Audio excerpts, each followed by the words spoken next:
Death Note, you know the setup. Genius high school kid finds a notebook that kills people, decides to become god of a new world, gets hunted by the world's greatest detective who sits weird and eats cake. And everyone talks about it like it's this ultimate battle of wits. Who's smarter? Who outplayed who? Is Light a genius, or did L see through him the whole time? But here's what I think we've been missing for like 20 years. Death Note isn't actually about intelligence, it's about ideology.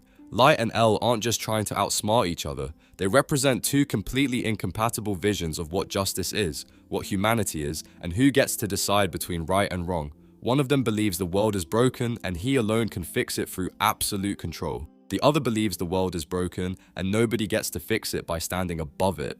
And those two positions, they can't coexist. One of them has to destroy the other. This is gonna get heavy, but also, you know, people write names in a magic murder book, so it's still fun. Let's do this.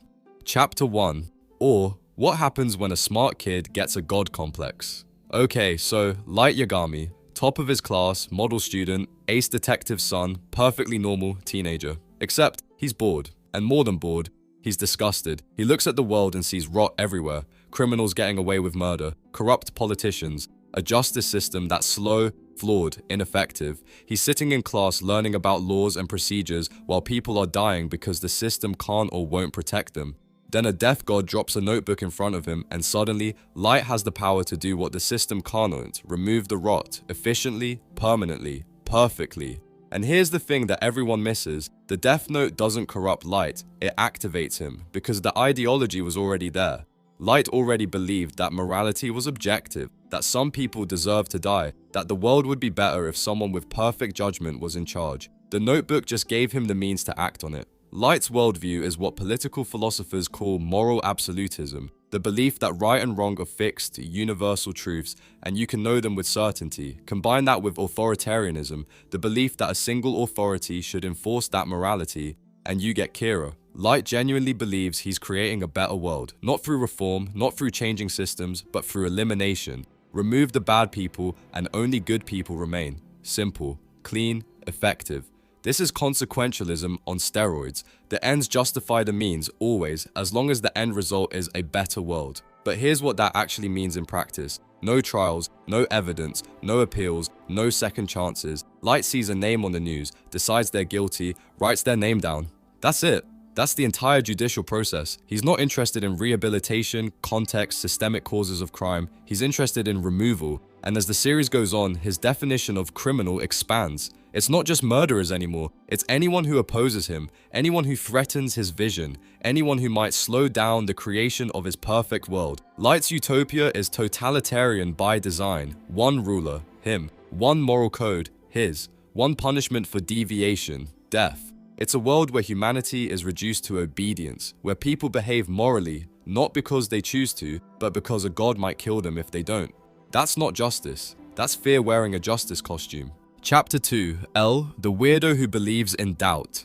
Now L is strange. He sits in bizarre positions, survives on sugar, has basically no social skills, and approaches human interaction like an alien trying to pass a Turing test. But underneath all the eccentricity, L has a very specific ideology. And it's the complete opposite of Light's. Where Light sees moral certainty, L sees necessary doubt. Where Light wants efficiency, L wants process. Where Light believes one brilliant person can fix the world, L believes that's the most dangerous idea possible. L's approach to justice is rooted in what philosophers call proceduralism. The idea that justice isn't about outcomes, it's about method. How you get to an answer matters as much as the answer itself. He doesn't just want to catch Kira, he wants to catch him the right way. With evidence, with logic, within a framework that could be scrutinized, challenged, verified, because L understands something Light doesn't. Certainty is dangerous. The moment you're absolutely sure you're right, you stop questioning yourself. And the moment you stop questioning yourself, you become capable of anything. L lives in uncertainty. He treats his own conclusions as provisional, always subject to revision. His famous line, "I'm only about 5% convinced you're not Kira," isn't indecisiveness, it's intellectual honesty. He knows he could be wrong, and that knowledge keeps him human. There's this philosophy called epistemic humility. The recognition that our knowledge is always incomplete, always potentially flawed, that we can't achieve perfect understanding of complex things like morality and justice. L embodies that completely. He's not trying to create a perfect world, he's trying to prevent someone else from destroying an imperfect one. Chapter 3. Two Visions of Humanity. So let's talk about what Light and L each think humans are, because that's really what this comes down to. Light's view: humans are flawed, chaotic. Most of them are weak, stupid, or evil. They need guidance, control, a firm hand to keep them in line. Left to their own devices, humans create crime, corruption, suffering. They can't be trusted with freedom because freedom leads to chaos. But if you remove the bad ones and intimidate the rest into obedience, then you can have order, peace. A world where everyone acts good because the alternative is death. This is a fundamentally pessimistic view of humanity dressed up in utopian language. Light doesn't actually like people. He sees them as variables in an equation. Some variables need to be eliminated, the rest need to be controlled. L's view: humans are flawed, chaotic. They make mistakes, commit crimes, act selfishly. And that's, okay, not ideal, but human. L doesn't try to fix humanity. He doesn't think it needs fixing. What needs fixing are the systems, and those systems need to acknowledge human imperfection, not try to erase it. His justice is procedural specifically because it accounts for human fallibility. We have trials because judges and witnesses might be wrong. We have appeals because new evidence might emerge. We have checks and balances because power corrupts. All of that is slow and inefficient and imperfect, but it's also the only thing standing between flawed humanity and tyranny. L's humanism is existential. He believes humans define themselves through their choices, including their bad choices. Take away the ability to choose, even the ability to choose wrongly, and you haven't elevated humanity. You've erased it. Chapter 4. Light's world: perfect order, zero freedom. So what does Light's ideal world actually look like? He tells us constantly, crime disappears, wars end, humanity unites under Kira's judgment, it's peaceful, orderly, safe, and completely, utterly dead inside. Because nobody in that world is actually good. They're just terrified. People don't steal because a supernatural force might kill them. They don't lie, cheat, hurt each other, not because they've grown morally, but because they're being watched by a god who executes people for jaywalking. There's no moral development in Kira's world, no growth, no redemption, no second chances, just obedience born from fear.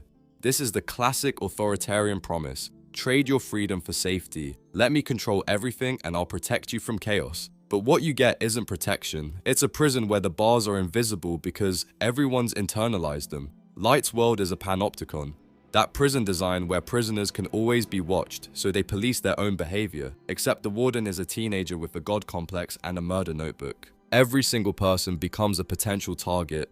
Every action is scrutinized. Every thought that might oppose Kira becomes dangerous. It's fascist political theology. One leader, absolute authority, moral purity enforced through violence. And the horrifying thing, it works. Crime rates plummet. Kira has followers, worshippers, people who genuinely believe the world is better. Because authoritarian order is seductive. It offers simplicity, certainty, safety. Until you're the one who gets judged. Until you make a mistake. Until you think the wrong thought. Then you realize the perfect world is only perfect if you're not the one being erased from it.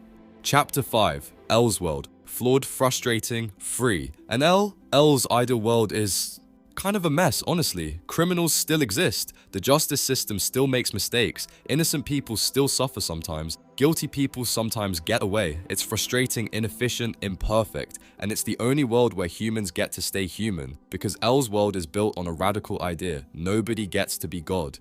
Not even the smartest person. Not even someone with good intentions. Nobody. Justice is a collective process, not a decree from above. It requires debate, evidence, multiple perspectives, the possibility of being wrong.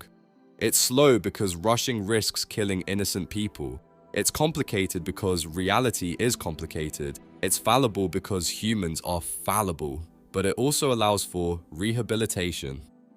L's world isn't utopian, it's real, and in that reality, humans get to make choices, including wrong ones, and learn from them. This is existential humanism at its core. Humans aren't perfectible, they're becoming, always in process, always learning, always capable of change. Take away their ability to fail, and you've taken away their humanity. Chapter 6. Why they can't coexist. So here's why Light and L's conflict is inevitable. It's not about ego, it's not about who's smarter, it's because their ideologies are mutually exclusive. They cannot exist in the same world. Light's world cannot contain L. A system of absolute authority cannot tolerate someone who questions power, who demands evidence, who insists on procedure and limits.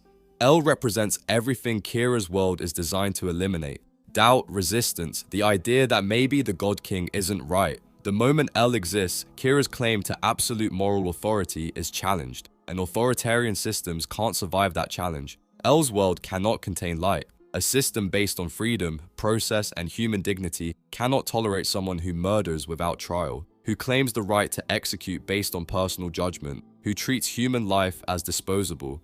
Light represents everything L's world is designed to prevent: unchecked power, moral certainty, the collapse of procedure into tyranny. The moment light exists with the Death Note, the entire framework of law and justice becomes meaningless. So they have to fight, not because they want to, but because their very existence is an existential threat to each other's worldview.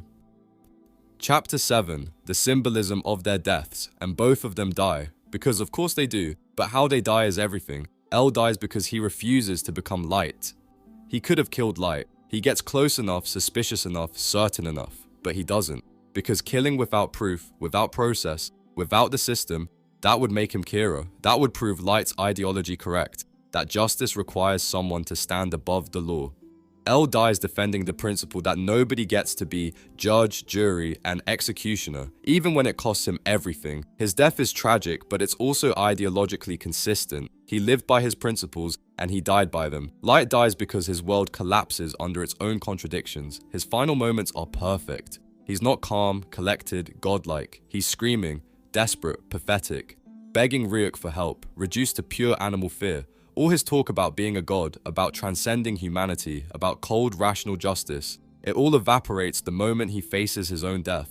He dies human, flawed, terrified, irrational, which is exactly what L said all along. Nobody escapes moral complexity. Nobody gets to stand above humanity, because we're all part of humanity. Light's death proves that his entire ideology was a lie. He wasn't beyond human weakness, he was drowning in it.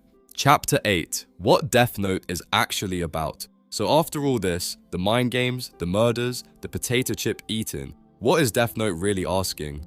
I think it's this: who gets to decide? Who gets to decide what's just, what's moral, who deserves to live or die?